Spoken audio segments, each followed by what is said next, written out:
ಬೆಂಗಳೂರಿನಲ್ಲಿ ಇದುವರೆಗೂ ಅನೇಕ ಪೊಲೀಸ್ ಠಾಣೆಗಳು ಇತಿಹಾಸದ ಪುಟವನ್ನು ಕೂಡ ಸೇರಿರುವಂಥದ್ದು.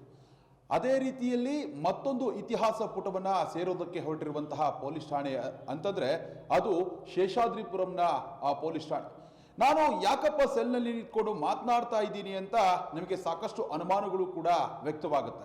ಯಾಕಂತಂದ್ರೆ ಈ ಸೆಲ್ಗೆ 133 ವರ್ಷದ ಇತಿಹಾಸ ಕೂಡ ಇರುವಂಥದ್ದು. ಈ ಸೆಲ್ನಲ್ಲಿ ಕರ್ನಾಟಕ ರಾಜ್ಯದ ಮೊದಲ ಲಾಕಪ್ ಡೆತ್ ಕೇಸ್ ಕೂಡ ಆಗಿರುವಂಥದ್ದು. ಅದು ಒಬ್ಬ ಮುಖ್ಯಮಂತ್ರಿಯ ಸ್ಥಾನವನ್ನು ಕೂಡ ಕಸಿದುಕೊಳ್ಳೋದಕ್ಕೆ ಕಾರಣವಾದಂತಹ ಪ್ರಕರಣ. ಅದು ಯಾಕಾಯಿತು, ಹೇಗಾಯಿತು ಅದನ್ನು ಕೂಡ ನಾನು ಈ ವಾಕ್ತುರಲ್ಲಿ ಎಕ್ಸ್ಪ್ಲೇನ್ ಮಾಡ್ತಾ ಹೋಗ್ತೇನೆ. 1892ರಲ್ಲಿ ಈ ಶೇಷಾದ್ರಿಪುರಂ ಪೊಲೀಸ್ ಠಾಣೆ ಸ್ಥಾಪನೆಯಾಗುತ್ತೆ. ಅಂದಿನ ಮೈಸೂರು ಸಂಸ್ಥಾನದ ದಿವಾನರಾಗಿರುವಂತಹ ಶೇಷಾದ್ರಿ ಅಯ್ಯರವರ ನೆನಪಿನಲ್ಲಿ ಒಂದು ಠಾಣೆಯನ್ನ ನಿರ್ಮಾಣ ಮಾಡಲಾಗಿತ್ತು. ಆವತ್ತು ನಿರ್ಮಾಣವಾದಂತಹ ಈ ಒಂದು ಠಾಣೆ ಏನಿದೆ ಇದುವರೆಗೂ ಕೂಡ ಅನೇಕರಿಗೆ ನ್ಯಾಯ ಕೊಡುವಂತಹ ಕೆಲಸವನ್ನು ಕೂಡ ಮಾಡಿರುವಂಥದ್ದು. ಈ ಒಂದು ಠಾಣೆಯನ್ನ ಈಗಾಗಲೇ ಡೆಮಾಲಿಷನ್ ಮಾಡಿ ಕಟ್ಟುವಂತಹ ಕೆಲಸಕ್ಕೂ ಕೂಡ, ಹೊಸದಾಗಿ ಕಟ್ಟುವಂತಹ ಕೆಲಸಕ್ಕೂ ಕೂಡ ರಾಜ್ಯ ಸರ್ಕಾರ ಮುಂದಾಗಿರುವಂಥದ್ದು. ಆದ್ರೆ ಇಲ್ಲಿ ಪ್ರಮುಖವಾಗಿ ಒಬ್ಬ ಮುಖ್ಯಮಂತ್ರಿ, ಅಂದ್ರೆ ಅವತ್ತು ಕರ್ನಾಟಕದ ಏಕೀಕರಣವಾದಂತಹ ಸಂದರ್ಭದಲ್ಲಿ ಮೊದಲ ಬಾರಿಗೆ ಮುಖ್ಯಮಂತ್ರಿಯಾಗಿ ಅಧಿಕಾರವನ್ನ ಪಡೆದಂತಹ ಎಸ್ ನಿಜಲಿಂಗಪ್ಪನವರು ತಮ್ಮ ಅಧಿಕಾರಾವಧಿಯ 1.5 ವರ್ಷಕ್ಕೇನೆ ರಾಜೀನಾಮೆ ಕೊಡುವಂತೆ ಮಾಡಿದಂತಹ ಒಂದು ಪೊಲೀಸ್ ಠಾಣೆ ಇದು. ಆ ಒಂದು ಕಾರಣಕ್ಕೆ ಅಂತಂದ್ರೆ ಈ ಒಂದು ಠಾಣೆಯಲ್ಲಿ ನಡೆದಂತಹ ಆ ಒಂದು ಮಹಿಳೆಯ ಲಾಕಪ್ ಡೆತ್, ಅಂದ್ರೆ ಮುನಿಯಮ್ಮ ಎಂಬ ಮಹಿಳೆ ಏನಿದ್ದಾಳೆ, ಆ ಮುನಿಯಮ್ಮ ಎಂಬ ಮಹಿಳೆ ಮನೆಗಳ್ಳತನ ಮಾಡಿದಂತಹ ಆರೋಪದಲ್ಲಿ ಶೇಷಾದ್ರಿಪುರಂ ಪೊಲೀಸರಿಂದ ಬಂಧಿತಳಾಗಿರ್ತಾಳೆ.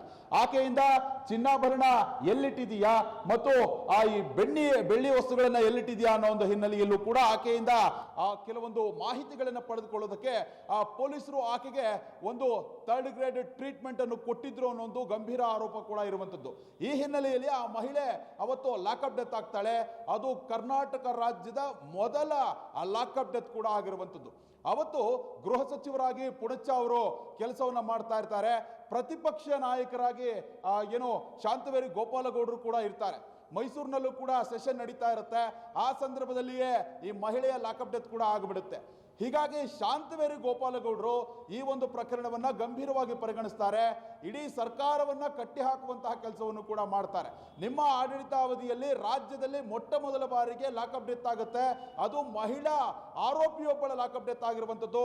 ಸರ್ಕಾರ ಯಾವುದೇ ರೀತಿಯಲ್ಲೂ ಕೂಡ ಈ ಒಂದು ಪ್ರಕರಣವನ್ನ ಈಸಿಯಾಗಿ ತಗೊಳ್ಬಾರ್ದು. ಮುಖ್ಯಮಂತ್ರಿಗಳು ಕೂಡ ರಾಜೀನಾಮೆ ಕೊಡಬೇಕು ಅನ್ನೋ ಒಂದು ಹಿನ್ನೆಲೆಯಲ್ಲೂ ಕೂಡ ಒಂದು ವಾದವನ್ನು ಕೂಡ ಅಲ್ಲಿ ಸದನದಲ್ಲಿ ಮಂಡಿಸಿರುವಂಥದ್ದು ಮತ್ತು ಸರ್ಕಾರವನ್ನು ಕಟ್ಟಿ ಹಾಕುವಂತಹ ಕೆಲಸವನ್ನು ಕೂಡ ಮಾಡ್ತಾರೆ. ಈ ಸಂದರ್ಭದಲ್ಲಿ ಪುಣಚ್ಚ ಅವರು ಹೇಳ್ತಾರೆ, ಇದನ್ನ ಅವರು ಕೂಡ ಸಮರ್ಥನೆ ಮಾಡ್ಕೊಳ್ಳೋದಕ್ಕಾಗೋದಿಲ್ಲ. ಪೊಲೀಸರು ಸಾಯೋ ರೀತಿಯಲ್ಲಿ ಆಕೆಗೆ ಹೊಡೆದಿಲ್ಲ ಅಂತ ಹೇಳ್ತಾರೆ. ಹೀಗಾಗಿ ಸಾಕಷ್ಟು ಅನುಮಾನಗಳು ಕೂಡ ವ್ಯಕ್ತವಾಗುತ್ತೆ. ನೇರವಾಗಿ ಮುಖ್ಯಮಂತ್ರಿಗಳ ಒಂದು ಸ್ಥಾನಕ್ಕೆ ಕೂಡ ಕುತ್ತು ಬರುತ್ತೆ. ಈ ಸಂದರ್ಭದಲ್ಲಿ AICC ಕೂಡ ರಾಷ್ಟ್ರೀಯ ಮಟ್ಟದಲ್ಲಿ ಇರುವಂತಹ ಕೆಲ ನಾಯಕರನ್ನು ಕೂಡ ಇಲ್ಲಿ ಕಳಿಸ್ತಾರೆ. ಆ ಸಂದರ್ಭದಲ್ಲಿ ಇಲ್ಲಿರುವಂತಹ ಶಾಸಕರ ಅಭಿಪ್ರಾಯವನ್ನು ಕೂಡ ಕಲೆಕ್ಟ್ ಮಾಡ್ತಾರೆ. ಆವಾಗ ಎಸ್ ನಿಜಲಿಂಗಪ್ಪನವರ ಒಂದು ಸ್ಥಾನ ಏನಿದೆ ಅದಕ್ಕೂ ಕೂಡ ಕುತ್ತು ಬರುತ್ತೆ. ಅವರನ್ನ ಮುಖ್ಯಮಂತ್ರಿಯಾಗಿ ಮುಂದುವರೆಸಿದ್ರೆ ಸರ್ಕಾರಕ್ಕೂ ಕೂಡ ಡ್ಯಾಮೇಜ್ ಆಗುತ್ತೆ. ಅದೇ ರೀತಿಯಾಗಿ ರಾಜ್ಯ ಅಂದ್ರೆ ಮುಂದಿನ ದಿನಮಾನಗಳಲ್ಲಿ ಪಕ್ಷಕ್ಕೂ ಕೂಡ ಡ್ಯಾಮೇಜ್ ಆಗುತ್ತೆ ಅನ್ನೋ ಒಂದು ನಿರ್ಧಾರಕ್ಕೆ ಬಂದಂತಹ AICC ಏನಿದೆ ನಿಜಲಿಂಗಪ್ಪನವರನ್ನ ಕೆಳಗಿಳಿಸಿ BD ಜತ್ತಿಯವರನ್ನ ಮುಖ್ಯಮಂತ್ರಿಯನ್ನಾಗಿ ಆಯ್ಕೆ ಕೂಡ ಮಾಡುತ್ತೆ. ಹೀಗಾಗಿ ಒಬ್ಬ ಮುಖ್ಯಮಂತ್ರಿ, ಅದು ಕರ್ನಾಟಕ ಏಕೀಕರಣ ಆದಮೇಲೆ ಮೊದಲ ಮುಖ್ಯಮಂತ್ರಿಯಾಗಿ ಅಧಿಕಾರ ಸ್ವೀಕರಿಸಿದಂತಹ ನಿಜಲಿಂಗಪ್ಪನವರು ಲಾಕಪ್ ಡೆತ್ ಆದಂತಹ ಪ್ರಕರಣದ ಹಿನ್ನೆಲೆಯಲ್ಲಿ ಅಧಿಕಾರವನ್ನು ಕೂಡ ಕಳ್ಕೊಳ್ಬೇಕಾಗತ್ತೆ. ಇನ್ನು ಈ ಒಂದು ಪೊಲೀಸ್ ಠಾಣೆಯ ವಿಶೇಷತೆ ಏನು ಅಂತಂದ್ರೆ ಸಂಜೆ 4 ಗಂಟೆಯಿಂದ ಬೆಳಗಿನ ಜಾವ 6 ಗಂಟೆಯವರೆಗೂ ಕೂಡ ನಿರಂತರವಾಗಿ ಇಲ್ಲಿ ಗಂಟೆಗೆ ಒಮ್ಮೆಯಂತೆ ಒಂದು ದೊಡ್ಡ ಮಟ್ಟದ ಗಂಟೆ ಸೌಂಡ್ ಅನ್ನು ಕೂಡ ಮಾಡಲಾಗ್ತಾ ಇತ್ತು. ಅದು ಮೊದಲು ಅಂದ್ರೆ ಬೆಂಗಳೂರಿನಲ್ಲಿ, ಇಡೀ ಬೆಂಗಳೂರಿನಲ್ಲಿ ಮೊದಲ ಬಾರಿಗೆ ಈ ಒಂದು ಠಾಣೆಯಲ್ಲಿ ಅದನ್ನ ತರಲಾಗಿತ್ತು. ಅದು ಜನರು ಕೂಡ ಅಲರ್ಟ್ ಆಗಿರಬೇಕು, ಅದೇ ರೀತಿಯಾಗಿ ಪೊಲೀಸ್ ಅಧಿಕಾರಿಗಳು ಕೂಡ ಅಲರ್ಟ್ ಆಗಿರಬೇಕು ಮತ್ತು ಇಲ್ಲಿರುವಂತಹ ಜನರಿಗೂ ಕೂಡ ಸಮಯದ ಒಂದು ಮೌಲ್ಯ ಗೊತ್ತಾಗಲಿ ಅನ್ನೋ ಒಂದು ಹಿನ್ನೆಲೆಯಲ್ಲೂ ಕೂಡ ಈ ರೀತಿಯಾದಂತಹ ಕ್ರಮಕ್ಕೂ ಕೂಡ ಈ ಒಂದು ಪೊಲೀಸ್ ಠಾಣೆಗೆ ಒಂದು ರೀತಿಯ ಒಂದು ಗಂಟೆಯನ್ನು ಕೂಡ ಇಲ್ಲಿ ಅಳವಡಿಸಲಾಗಿತ್ತು. ಒಟ್ಟಾರೆಯಾಗಿ 133 ವರ್ಷಗಳ ಇತಿಹಾಸವನ್ನ ಹೊಂದಿರುವಂತಹ ಈ ಶೇಷಾದ್ರಿಪುರಂ ಪೊಲೀಸ್ ಠಾಣೆ ಈಗ ಇತಿಹಾಸದ ಪುಟವನ್ನು ಕೂಡ ಸೇರ್ತಾ ಇರುವಂಥದ್ದು. Vishwanath N Harihara, Zee Kannada news, Bengaluru. Zee Kannada news ಈಗ ನಿಮ್ಮ ಮನೆಯಲ್ಲೇ ನೋಡಿ. ಎಲ್ಲ ಕೇಬಲ್ಗಳಲ್ಲಿ ಈಗ ಲಭ್ಯ.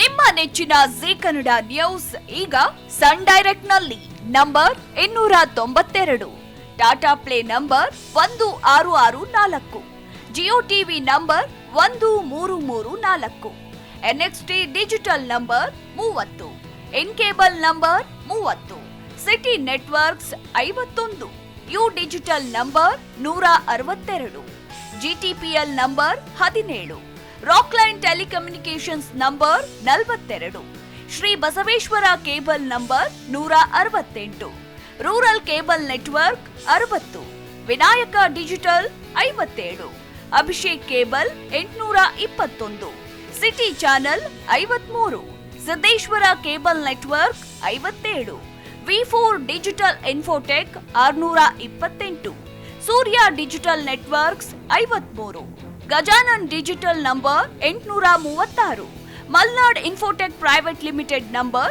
56, metro cast number 830, victory digital number 167ರಲ್ಲಿ ನೋಡಿ ಆನಂದಿಸಿ.